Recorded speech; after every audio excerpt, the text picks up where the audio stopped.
எடுத்துக்கிறேன்னு நினைக்கிறேன். அப்ப நான் மருத்துவம் பண்றதுக்கு முன்னாடி நீங்க எப்படி இருந்தீங்க? மருத்துவம் பண்றதுக்கு முன்னாடி எனக்கு ரொம்பவுமே நல்லா இல்லாம இருந்துச்சு. என்ன பண்ணுச்சு? நடக்க முடியாம சுத்தம் ஒரு கை வளர்ச்சி எல்லாமே இருந்துச்சு. நடுக்க இருந்ததா? நடுக்கம் இருந்துச்சு. ட்ரீட் பண்றப்பறம் நல்லா இருந்துச்சுங்க. 2 வருஷம் ஃபுல்லா உங்க ட்ரீட்மெண்ட்டுங்க கொடுத்தீங்க. 6 மாசம் கொஞ்சம் லேசா கொடுத்துருக்கீங்க. நல்ல பணம் இருக்குதுங்க. இப்போ கொஞ்சம் சாப்பாடு நல்லா சாப்பிடுறீங்க, நல்லா இருக்கிறீங்க. காமிச்சிங்க எங்க மருந்தா சாப்பிடுங்க. நாங்க எங்களுக்கு ஒத்து வெள்ள பிடிக்கல. அப்புறம் சரின்ட்டு அவங்க அட சொல்ல மாட்டாங்களே. வேற உங்க நீடில் ஊசி நல்லாவே குணமாச்சு. ஒரு 2-3 நாள்லயே நடுக்கெல்லாம் நின்றுச்சுன்னு சொல்லி அனுப்பிச்சிங்க. அப்புறம் ஒரு வாரத்திலேயே மெதுவா நடக்க ஆரம்பிச்சதா எனக்கு தகவல் வந்தது. மருத்துவம் தான் உங்களை குணப்படுத்தணும். அதுல எந்த சந்தேகமுமே கிடையாது. இந்த முதல் ஒரே ஒரு நீடில் பண்ணதுல நீங்க நடுக்கத்தை விட்டுட்டீங்க, நடக்க ஆரம்பிச்சிட்டீங்க.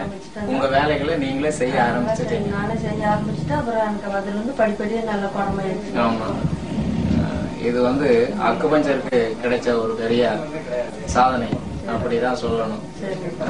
அது உங்களுக்கு செய்யறதுக்கு ஒரு நல்ல வாய்ப்பை எனக்கு கொடுத்திருக்கிறீங்க. ஆமா, அதுக்கு நாம கடவுளுக்கு நன்றி சொல்ல கடமைப்பட்டிருக்கிறோம். ஸ்ட்ரோக் அப்படின்னு சொல்லி எனக்கு சொன்னாங்க. அதுக்கப்புறம் பிளட் கேன்சரும் இருக்கலாம் அப்படின்னு சொன்னாங்க. அதுக்கான டெஸ்டுகளுக்கான எல்லா வசதிகளும் அவங்க பண்ணிட்டாங்க. அப்புறம் எவ்வளவு செலவாகணும் அப்படின்னு சொன்னாங்க. நம்ம அதுக்கு தகுந்த மாதிரி எல்லாமே பண்ணியாச்சு. அவங்க கிட்ட கிட்டத்தட்ட ஒரு 3 மாதம் காலேஜ் அங்க கூட்டிட்டு ஆயுர்வேதிக்கும் பார்த்திருக்கீங்க. ஆயுர்வேதிக் மெடிசன் எக்கச்சக்கமான காஸ்ட்லி. அந்த போய் ட்ரீட்மெண்ட் கொடுக்கலாம்னு சொன்னாங்க. ஆயில் மசாஜ் எல்லாம் பண்ணி ரொம்ப கஷ்டப்பட்டேன் சார். அந்த அளவுக்கு கஷ்டப்பட்டுமே எனக்கு திருப்தியே வரல. அதுக்கப்புறம் தான் உங்களை பத்தி கேள்விப்பட்டேன். அதுக்கு முதல் நாள் நானே உங்களை நம்பல. அதாவது நீங்க நீடில் போட்டீங்க. நீடில் போட்டதுக்கு அப்புறம் நம்ம சுகர் மெடிசனை டக்குன்னு நிறுத்த போய் அதிகமாயிடுச்சுன்னா என்ன பண்றதுன்னு ஒரு பய உணர்வு எனக்கு இருந்தாவே இது நாள் வரைக்கும் உங்க ட்ரீட்மெண்ட்ல ரொம்ப நம்பிக்கையாகவும் ரெக்கவர் பண்ணி இன்னைக்கு இந்த நிலைமைக்கு வந்திருக்கிறாங்க. அதனால ரொம்ப மகிழ்ச்சி அடைகிறேன். ரொம்ப பெருமைக்குரிய விஷயமா நான் நினைக்கிறேன். உங்களுடைய இந்த பணி ரொம்ப நல்ல முறையில எல்லா மக்களுக்கும் எல்லா வகையான மக்களுக்கும் நல்ல ஒரு போய் சேர்ந்தவங்க நான் இறைவனை வேண்டிக்கிறேன். விஷயத்த நீங்க சாதாரணமா ஒரு சின்ன ஒரு முள்ளு குத்தி குணப்படுத்திட்டீங்க அப்படின்னு நீங்க திருப்பி சொல்லுவீங்க. அடிக்கடி 2 வருஷம் ஆனதுனால உங்களுக்கு அது கொஞ்சம் கம்மியா நடந்திருக்கலாம். ஆனா எனக்கு அது ரிப்பீட்டடா அந்த வார்த்தை ஞாபகம் வருது. உங்களை நினைக்கும் போது அப்போ ஒரு பெரிய வியாதி கிடையாது. நாங்க எப்போ நாடிய சரியா பார்த்து ஒரு சரியான இடத்துல ஒரு பஞ்சர் பண்ணுனா, அக்கு பஞ்சர் பண்ணுனா உடல் இயங்க ஆரம்பிச்சிடும் அப்படிங்கிறதுக்கு இது நல்ல சான்று. இது அக்குபஞ்சருக்கு கிடைத்த ஒரு பெரிய வெற்றி. ஆமா, மனித குலத்துக்கு கிடைத்த ஒரு மாபெரும் உன்னதமான மருத்துவம் அக்குபஞ்சர் அப்படிங்கறத உங்க மூலியமா உலகுக்கு தெரியணுங்கிறதா இந்த நிகழ்ச்சி. ஆமா, இதுல எந்த விளம்பரமும் கூடாது.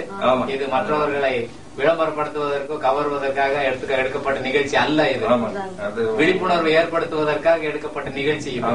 ஆமா, நீங்க இது உண்மையான ஒரு கருத்தை நீங்க மக்கள் கிட்ட பகிர்ந்துக்கிறீங்க. இந்த விஷயத்தின் மூலமா இந்த அக்குபஞ்சர்ங்கிற மருத்துவம் மக்களிடையே போய் சேரணும்.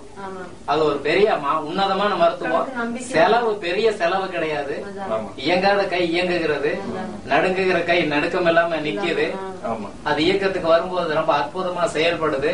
அதனால எந்த பக்க விளைவும் இல்ல. பெரிய மருத்துவம் எல்லாம் இதுக்கு தேவையில்லை.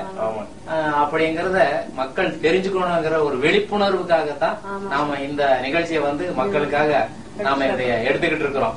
அப்படிங்கறத நீங்க இந்த நிகழ்ச்சிகள் மூலமா தெரிவிக்கிறீங்க. ஆமா, அதுதான் உண்மை இல்லைங்களா? ஏன்னா இப்ப 2.5 வருஷம் ஆயிடுச்சு. நாம எடுத்திருந்தா அப்பவே கூட எடுத்திருக்கலாம்.